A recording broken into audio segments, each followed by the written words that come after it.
Hello friends, स्वागत है हमारे यूट्यूब चैनल में। आज हम लोग क्लास 10th का हिंदी का ओरिजिनल प्रश्न पत्र देखने वाले हैं दोस्तों, जो आपके 17 फरवरी बोर्ड परीक्षा में आपको देखने के लिए मिलेगा। तो चलिए फटाफट इस वीडियो को स्टार्ट करते हैं। सेकेंडरी बोर्ड परीक्षा 2025 बिल्कुल ओरिजिनल प्रश्न कराऊंगा, जो कि हिंदी का 17 फरवरी को आपके बोर्ड परीक्षा में देखने के लिए मिलेगा। तो चलिए दोस्तों, यह वीडियो आपके लिए काफ़ी ज़्यादा इंपॉर्टेंट है, तो वीडियो को लास्ट तक अवश्य देखना है। विषय कोड हमारा कितना है? तो 101 है। और विषय पुस्तक सेट क्या है हमारा? तो ए है दोस्तों। और यह आपके पूरे क्वेश्चन को सवाल का आंसर देने के लिए 3 घंटा 15 मिनट का समय मिलता है, जिसमें आपको ऑब्जेक्टिव और सब्जेक्टिव का आंसर देना होता है दोस्तों। चलिए 100 नंबर का यह एग्जाम होता है दोस्तों। तो चलिए वीडियो को फटाफट स्टार्ट करते हैं। सभी विद्यार्थी कमेंट बॉक्स में आंसर देने के लिए तैयार रहिए। तो चलिए फर्स्ट क्वेश्चन कहा जा रहा है दोस्तों। चलिए दोस्तों, फर्स्ट क्वेश्चन कहा जा रहा है, जो देखिए, चलिए देखें यहाँ पे, उच्च शिक्षा के लिए भीमराव अंबेडकर किस देश में गए थे? यानी कि भीमराव अंबेडकर जी अच्छी शिक्षा के लिए कहाँ गए थे? तो इसका आंसर क्या हो जाएगा दोस्तों? अमेरिका गए थे। अच्छी शिक्षा के लिए भीमराव अंबेडकर जी कहाँ गए थे? तो अमेरिका गए थे। तो फर्स्ट प्रश्न का ऑप्शन नंबर डी आपको लगाना है। चलिए सेकंड प्रश्न कहा जा रहा है दोस्तों, जो समझिए। चलिए यहाँ पे कहा जा रहा है दूसरा नंबर प्रश्न जो कहा जा रहा है, जो समझिए। जाति पाति तोड़क मंडल वार्षिक सम्मेलन किस वर्ष हुआ था दोस्तों? तो दूसरा प्रश्न का 1936 ईस्वी में यह आंदोलन, यह सम्मेलन किया गया था दोस्तों। तो इसका ऑप्शन नंबर क्या माना है? तो ऑप्शन नंबर 20 का राइट हो जाएगा दोस्तों। तो चलिए तीसरा नंबर प्रश्न हमारा क्या कहा जा रहा है दोस्तों, जो समझिए। चलिए अगला नेक्स्ट क्वेश्चन कहा जा रहा है दोस्तों कि निम्न में से कौन सा पड़ोसी के आवारगर्द में छोकरों के साथ लट्टू नचा रहा था? यानी कि निम्न में से कौन सा पड़ोसियों के आवागर्द में छोकरों का साथ क्या लट्टू नचा रहा था दोस्तों? तो यह मदन जो था दोस्तों, जो आवारा दोस्तों के साथ लट्टू नचा रहा था। तो ऑप्शन नंबर आपको सी मारना है।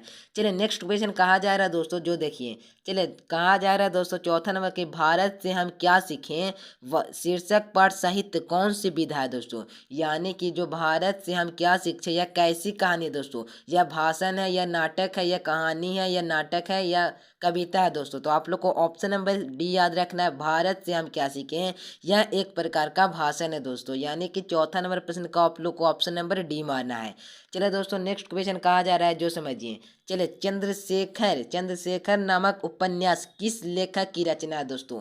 चंद्रशेखर नामक उपन्यास है ना दोस्तों, जो किस लेखक की रचना है दोस्तों? तो यह हजारी प्रसाद द्विवेदी जी का रचना है दोस्तों। तो आप लोग को ऑप्शन नंबर ए बिल्कुल याद रखना है। ये आपके बोर्ड परीक्षा में बिल्कुल यही प्रश्न आपको देखने के लिए मिलेगा। चलिए छठा नंबर प्रश्न कहा जा रहा है दोस्तों। चलिए देखिए, छठा नंबर प्रश्न कहा जाता है, लेखक गुणाकर मूल्य की शिक्षा की भाषा थी। यानी कि लेखक है ना दोस्तों गुणाकर मूल्य, उसकी भाषा शिक्षा कैसी थी दोस्तों? तो मराठी भाषा थी दोस्तों। यानी कि आप लोग को क्या माना है दोस्तों? तो ऑप्शन नंबर बी माना है। चलिए सातवां नंबर प्रश्न कहा जा रहा है दोस्तों, जो समझिए। चलिए कहा जा रहा है, हमारे पड़ोसी देश नेपाल के नेपालिक नेवारों की इस भाषाएं किस लिपि में लिखी जाती है दोस्तों? तो ये किस लिपि में लिखी जाती है दोस्तों? तो हमारा देवनागरी लिपि में लिखी जाते हैं। यानी 7 प्रश्न का यह क्वेश्चन आपको देखने के लिए मिले, तो ऑप्शन नंबर बी टिक कर देना है। चलिए अगला क्वेश्चन कहा जा रहा है दोस्तों, जैसे में 8 नंबर प्रश्न में कहा जा रहा है कि निम्न में से जैन गणितज्ञ कौन थे दोस्तों? नंदीनाथ थे, देखिए ऑप्शन ए में दिया नंदीनाथ थे, या कबीराचार्य थे, या शंकर देव थे, या महावीराचार्य थे दोस्तों। तो जब गणित का बात किया जाए दोस्तों, तो ये महावीराचार्य थे। यानी कि ऑप्शन नंबर आप लोग को क्या याद रखना है? तो 8 नंबर प्रश्न का ऑप्शन नंबर सी याद रखना है। चलिए नेक्स्ट क्वेश्चन कहा जा रहा है दोस्तों, पूरे 100 के 100 प्रश्न आपको इस वीडियो में मैं कराऊंगा दोस्तों। ऑब्जेक्टिव सब्जेक्टिव भी आप देखना चाहते हैं तो चैनल को सब्सक्राइब अवश्य कीजिए। बहादुर शीर्षक कहानी के लेखक का नाम क्या था? तो बहादुर शीर्षक कहानी का लेखक का नाम हमारा अमरकांत था दोस्तों। सारा कहानी को आप अच्छी तरह पढ़िए, फिर उसका ऑब्जेक्टिव लगाइए, फिर इस प्रकार के वीडियो को तलाश कीजिए दोस्तों। चलिए कहा जा रहा है, बहादुर शीर्षक कहानी में कौन से अपने शरीर का मालिश बहादुर से कराता था दोस्तों? तो जो बहादुर से जो दोस्तों जो किसान थे ना, किशोर थे ना, वहीं बहादुर से मालिश करवाता था। इसका ऑप्शन नंबर डी किशोर हो जाएगा दोस्तों।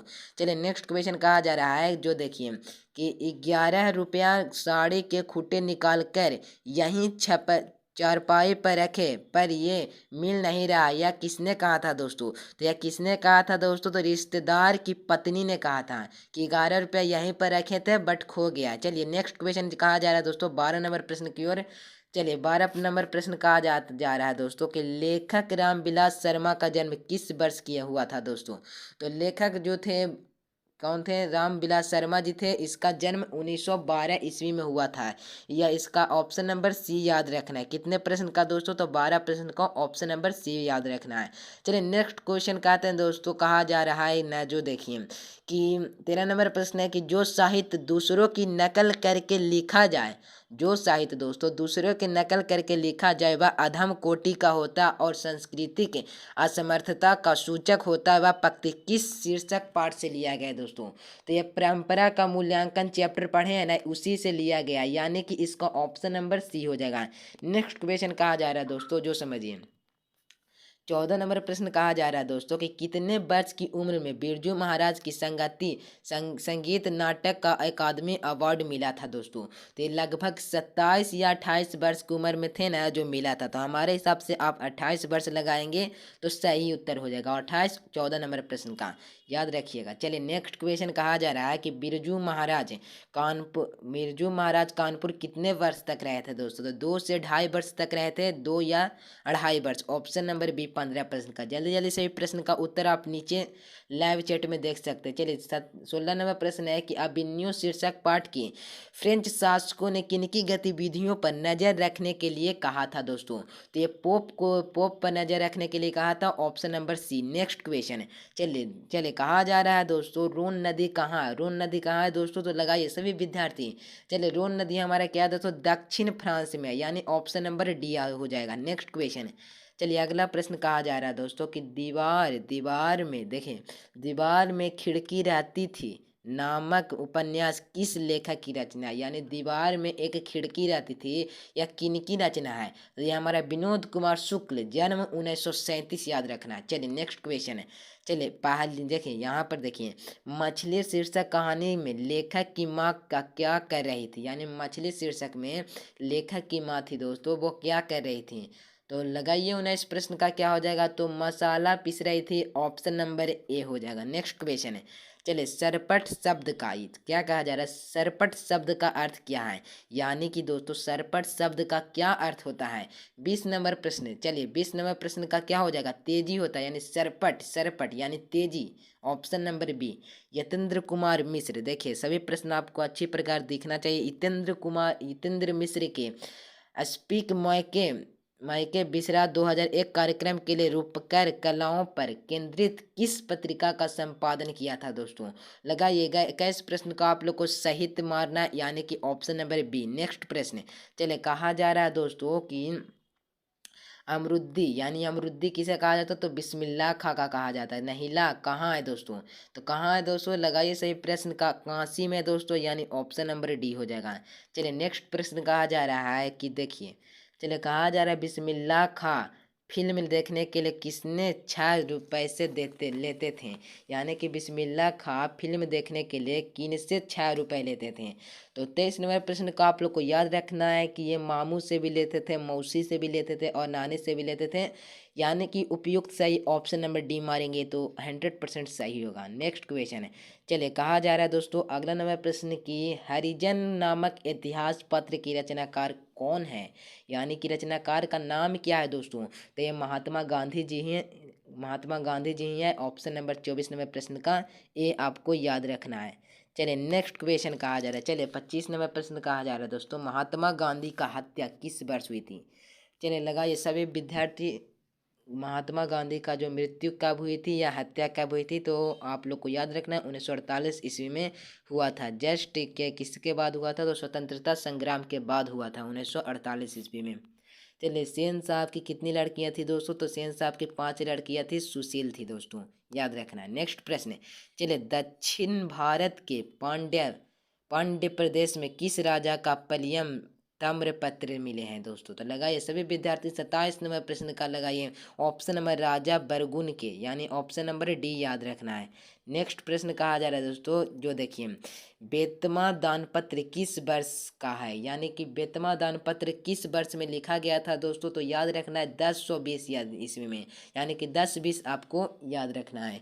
चलिए 28 नंबर प्रश्न का ए हो गया। चलिए अगला प्रश्न देखिए, था का उच्चारण स्थान क्या है दोस्तों? था का उच्चारण स्थान क्या होता है दोस्तों? तो लगाइए 29 प्रश्न का उत्तर क्या हो जाएगा? तो था यानी था बोलने में आपको दंत सटता होगा दोस्तों। था यानी कि ऑप्शन नंबर बी 29 नंबर प्रश्न। 30 नंबर प्रश्न कहा जा रहा है दोस्तों कि व्यंजन वर्णों की कितनी श्रेणियां, यानी व्यंजन वर्णों का कितनी श्रेणियां हैं दोस्तों? तो 13 प्रश्न का ऑप्शन नंबर सी 3 श्रेणियां, ए या सी याद रखना है दोस्तों।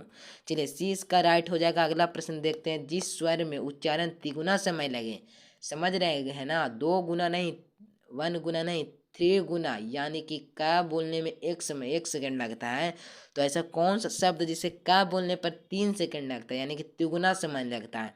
तो 31 प्रश्न का आप लोग के लिए उत्तर ऑप्शन नंबर प्लुत स्वर को जब आप बोलेंगे तो ज़्यादा समय लगेगा। चलिए नेक्स्ट प्रश्न, चलिए हिंदी अनुनासिक वर्णों की संख्या कितनी है? तो 32 नंबर प्रश्न का ऑप्शन नंबर है, क्या याद रखना है दोस्तों? तो सी याद रखना है, 5 है अनुशासिक वर्णों की संख्या। चलिए जल्दी जल्दी सभी विद्यार्थी इस वीडियो को लास्ट तक सब्सक्राइब कीजिए, चैनल को सब्सक्राइब अवश्य कीजिए। चलिए स्वर संधि में कितने भेद होते हैं? स्वर संधि के कितने भेद है दोस्तों? तो 5 भेद हैं, ठीक है ना, स्वर संधि का 5 भेद है। चलिए दुष्कर शब्द का संधि विच्छेद देखिए व्याकरण का सवाल आने लगा है दोस्तों। दुष्कर यानी दुष्कर शब्द का संधि विच्छेद क्या होता है? तो दुष्कर यानी दुष जोड़ कर बराबर दुष्कर, सा पूरा है तो यह टूट कर आधा बन जाएगा। क्या दोस्तों? टूट कर आधा बन जाएगा। दूह जोड़ कर यानी दूह या इसमें रूल कार्य करता है दोस्तों, तो सी याद रखना, दूह जोड़ कर हो जाएगा, दूस जोड़ कर कभी भी नहीं लगाना। यार अलावा कौन व्यंजन कहते हैं दोस्तों? याद रखना है, यार अंथस्त व्यंजन का दोस्तों, अंथस्त, ठीक है दोस्तों। घोष अघोष स्पर्श व्यंजन सभी आप लोग को मैं पढ़ा चुका हूँ। चलिए कहा जा रहा है निम्न में से कौन सा शब्द शुद्ध है? शुद्ध कहा जा रहा है, ठीक है ना, समझिए इसमें शुद्ध प्रश्न कहा जा रहा है, कौन सा हो जाएगा? शुद्ध प्रश्न के लिए दोस्तों छात्र गलत है, कालिदास गलत है, कालिदास ऐसे होता है, कालिदास दास ऐसे होता है, लेकिन इसमें इधर से उठाया गया है जो सदा यद्यपि गलत है। घनिष्ठ घनिष्ठ घनिष्ठ सही है दोस्तों, सी मारना है। चलिए शुद्ध शब्द में घनिष्ठ है दोस्तों, उपरोक्त गलत है, ये भी नहीं होगा, तो ऑप्शन नंबर सी बिल्कुल राइट। चलिए 37 नंबर प्रश्न कहा जा रहा है दोस्तों, मनुज शब्द का उपसर्ग है, यानी कि मनुज मनुज मनुज मनुज क्या हो जाएगा? 37 प्रश्न, मनुज माँ जोड़ नूज बराबर मनुज, यानी कि नूज कोई शब्द है, नूज कोई शब्द है दोस्तों, लेकिन माँ कोई शब्द नहीं है, तो उपसर्ग सबसे पहले जुड़ता है। चलिए निम्न में चिन्ह, यानी कि निम्न में चिन्हों में प्रश्नवाचक है, प्रश्नवाचक वाट लगाते हैं ना दोस्तों, वाट। चलिए ऑप्शन नंबर ए इसका बिल्कुल राइट आंसर हो जाएगा। चलिए नेक्स्ट प्रश्न कहा जा रहा है दोस्तों, संज्ञा के कितने भेद हैं? रुकिए, संज्ञा के कितने भेद हैं दोस्तों? तो ये प्रश्न आपको बताने की आवश्यकता नहीं है, संज्ञा के बिल्कुल 5 भेद होते हैं। चलिए नेक्स्ट क्वेश्चन कहा जा रहा है दोस्तों, जो समझिए। चलिए कहा जा रहा है दोस्तों 40 नंबर प्रश्न कहा जा रहा है दोस्तों, अर्याप्त शब्द का संज्ञा है, यानी कि ये कौन सी संज्ञा? चलिए लगाइए सभी विद्यार्थी। 40 प्रश्न का उत्तर आप लोग को ऑप्शन नंबर क्या लगाना है दोस्तों? तो सी व्यक्तिवाचक संज्ञा, ये भी कोई व्यक्ति का नाम होगा। चलिए अगला प्रश्न, शब्द की जाति को क्या कहते हैं? शब्द का जाति है उसे क्या कहते हैं दोस्तों? तो शब्द की जाति को समास कहते हैं। नेक्स्ट क्वेश्चन, चलिए सिक्त शब्द का लिंग है, शक्ति शब्द का लिंग है दोस्तों, यानी शक्ति शब्द है जो दोस्तों जो स्त्रीलिंग है या पुल्लिंग है या उभयलिंगी है या इनमें से कोई नहीं। तो शक्ति शब्द है ना दोस्तों, जो एक प्रकार का स्त्रीलिंग है, शक्ति शक्ति शक्ति बोलने में स्त्रीलिंग पता चल रहा है। चलिए अगला क्वेश्चन, जिस विकारी शब्द का पदार्थ एक व्यक्ति का बोध होता है उसे क्या कहते हैं दोस्तों? चलिए 43 नंबर प्रश्न क्या हो जाएगा? तो 43 नंबर उत्तर आप लोग को याद रखना है, एक वचन हो जाएगा। जल्दी जल्दी सही प्रश्न, कारक के कितने भेद हैं दोस्तों? तो 8 भेद है। कारक के कितने भेद हैं? 8 भेद है। कर्ता ने कर्म को कारण से, ये आप लोग को याद होना चाहिए, कर्तकों के लिए कारक है दोस्तों, इसीलिए कहते हैं कर्ता के जो है ना दोस्तों, देखिए कर्ता के जो 8 भेद है ना, जो आप लोग को याद रखना है, ये इससे बोर्ड एग्जाम में बहुत से ऑब्जेक्टिव पूछे जाते हैं। कहेगा पेड़ से पत्ते गिरते हैं, किस प्रकार का कारक का कौन सा मतलब भेद है दोस्तों? भेद का उदाहरण है। तो आपको क्या करना है, कर्ता ने कर्म को करण से ये वाला फार्मूला लगाएंगे तभी ये उत्तर आएगा।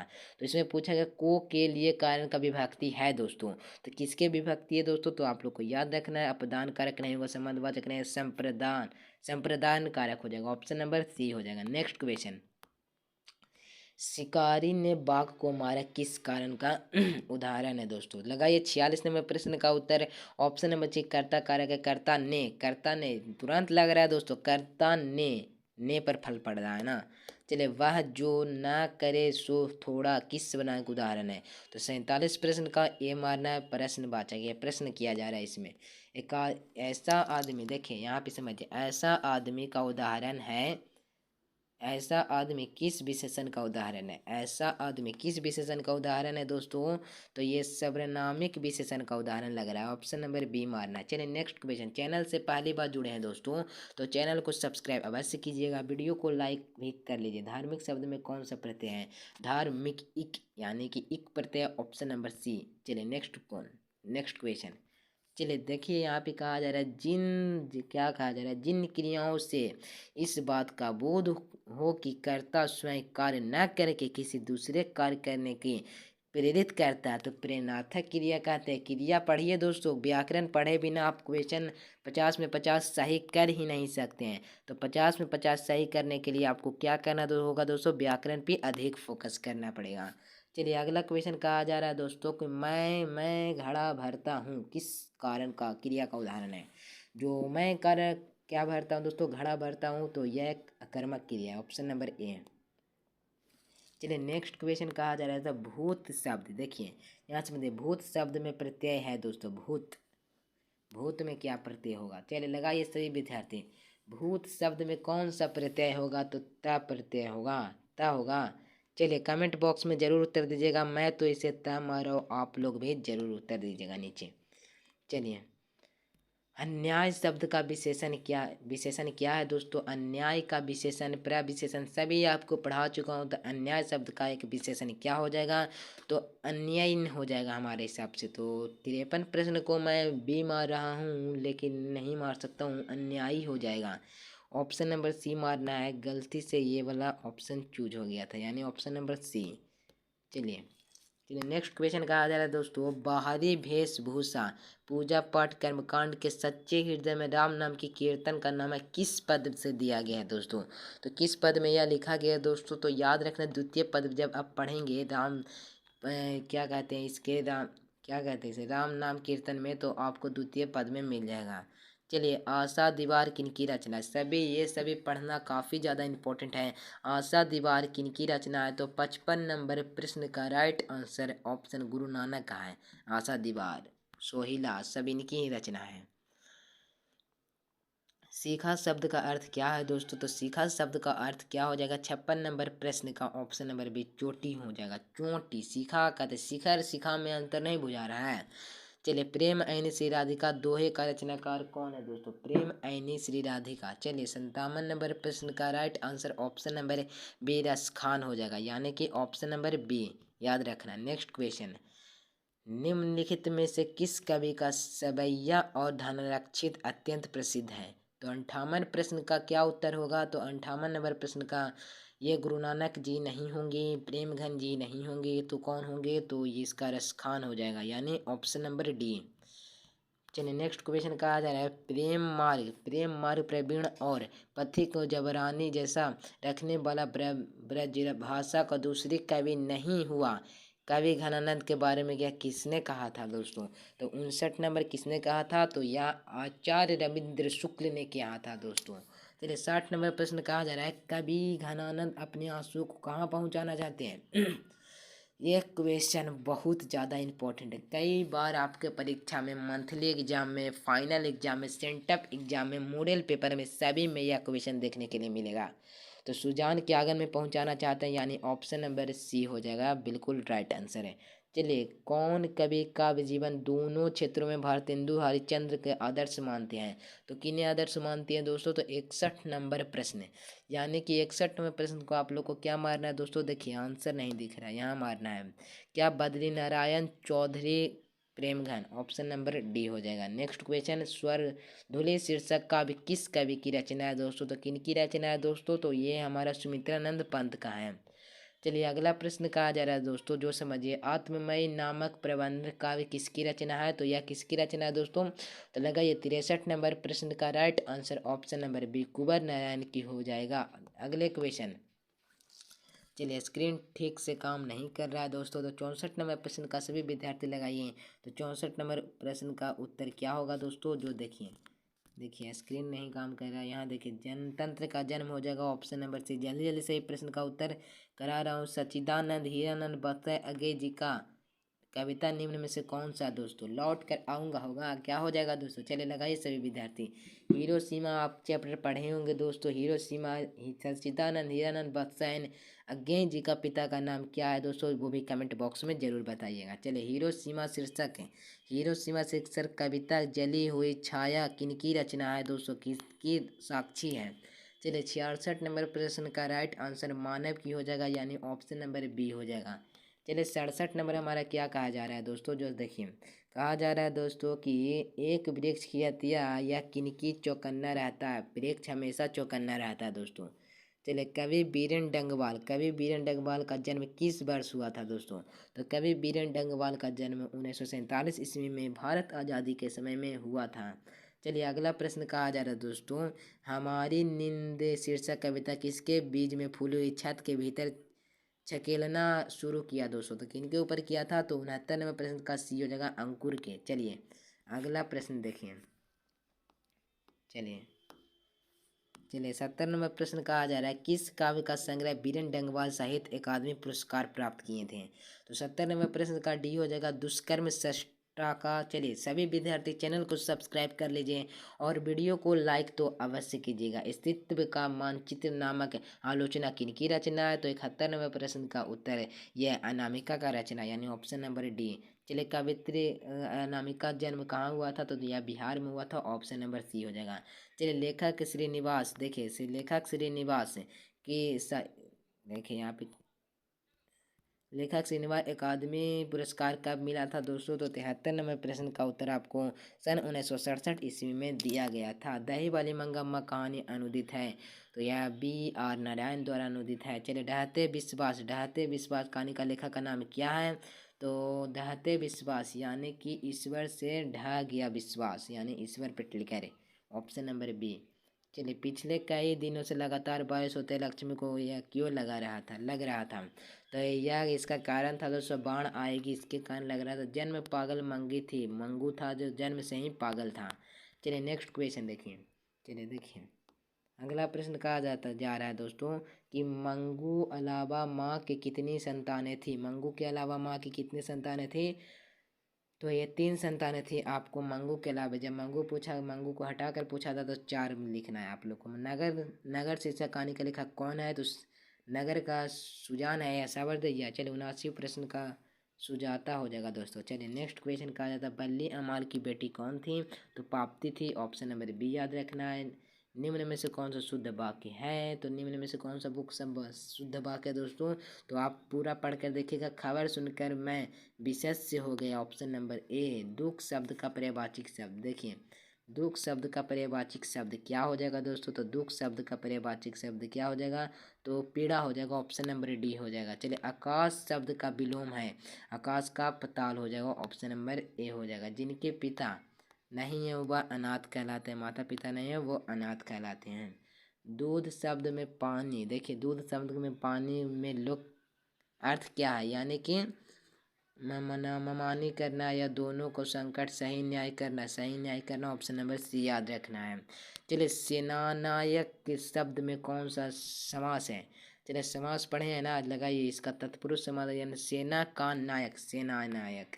चलिए अगला प्रश्न देखिए दोस्तों, कहा जा रहा है 87 नंबर क्वेश्चन कहा जा रहा है, आंखें खुलना मुहावरे का अर्थ क्या है? अपनी बड़ाई आप करना या घमंड करना, सगम होना या बुरा लगना। सगम होना हो जाएगा, ऑप्शन नंबर 87 नंबर का ए हो जाएगा। चलिए अगला नंबर प्रश्न का, वह काल कल घर जाएगा या किस काल का उदाहरण है दोस्तों? यानी कल घर जाएगा यानी भविष्य में जाएगा, यानी भविष्यत काल हो जाएगा। अगला क्वेश्चन है 90 नंबर, पर्वत शब्द का विशेषण है दोस्तों पर्वतीय हो जाएगा, ऑप्शन नंबर सी भी याद रखना है। चलिए पुत्रबान, पुत्रबान स्त्रीलिंग रूप है दोस्तों, तो 91 नंबर प्रश्न का right answer option number D पुत्रवती हो जाएगा। चलिए अगला न उल्लास का संधि विच्छेद क्या है, उत्त जोड़ लास, उत्त जोड़ लास ता मिलकर ला बनाता है, ऑप्शन नंबर सी याद रखना, उत्त जोड़ लास बराबर उत्तलास।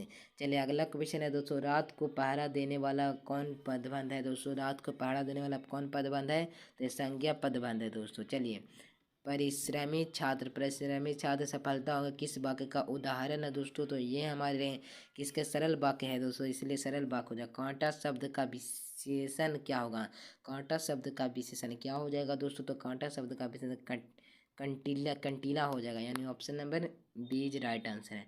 चलिए सजावट शब्द में है दोस्तों आवट, यानी सजा जोड़ आवट, सजा आवट, आवट सजावट, यानी ऑप्शन नंबर सी। चलिए नेक्स्ट क्वेश्चन कहा जा रहा है दोस्तों, जो समझिए सुसंगति शब्द का विलोम है दोस्तों, तो यह किसका विलोम है, तो यह कुसंगति का विलोम है। महात्मा गांधी, यानी महात्मा, देखिए महात्मा गांधी पढ़ा गया, महात्मा शब्द का समास है दोस्तों, महात्मा शब्द किसका, यह कर्मधारय समास का उदाहरण है। चलिए 99 नंबर प्रश्न कहा जा रहा है दोस्तों, जो समझिए। चलिए